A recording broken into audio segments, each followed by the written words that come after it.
Welcome to all. இன்னைக்கு நம்ம பார்க்க போகிற டாபிக் வந்து ஃப்ளேம் டெஸ்ட்.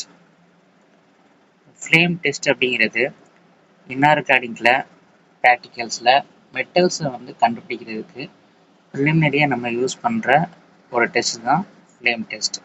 அதாவது ஹீட் பண்ணும்போது ஒவ்வொரு மெட்டல் வந்து ஒவ்வொரு கலரை வந்து வெளிப்படுத்தும் அப்படிங்கிறது தான் இதோட கான்செப்ட். ஸோ எக்ஸ்பிரிமெண்ட் எப்படி பண்ணணும் அப்படின்னு பார்க்கும்போது சப்ஸ்டன்ஸை நம்ம வந்து அதாவது கொடுத்துருக்க சாம்பிளை வந்து வாட்ச் கிளாஸில் எடுத்துக்கிட்டு அதில் கான்சன்ட்ரேட்டட் HCl ட்ராப் பை ட்ராப்பாக ஆட் பண்ணி பேஸ்ட் மாதிரி நம்ம வந்து அதை ரெடி பண்ணிக்கிறோம்.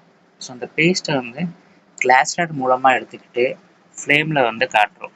அப்போ ஃப்ளேமில் என்ன செய்யும் அப்படின்னா நம்ம எடுத்துக்கக்கூடிய சாம்பிள் வந்து எரியும். ஸோ எரியும் போது என்ன கலரை வந்து அது வெளிப்படுத்துது அப்படிங்கிறத வச்சு நம்ம அது என்ன மெட்டலாக இருக்கலாம் அப்படிங்கிறத ப்ரெடிக்ட் பண்ணலாம். ஸோ இங்கே நம்ம வந்து அப்சர்வேஷன் பிரைட் க்ரீன் இருந்துச்சு அப்படின்னா நம்ம கலர் தெரிஞ்சது அப்படின்னா போரேட்டாக இருக்கலாம் அப்படின்னு முடிவு பண்ணலாம்.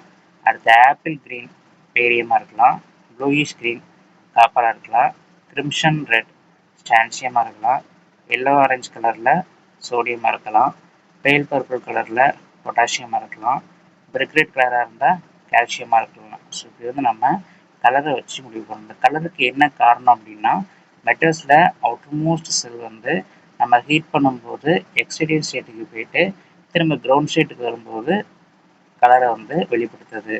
இதுதான் நம்ம இந்த ஃப்ளேம் டெஸ்ட்டோட கான்செப்ட். இந்த மாதிரியான சுவாரஸ்யமான தகவல்களோட நெக்ஸ்ட்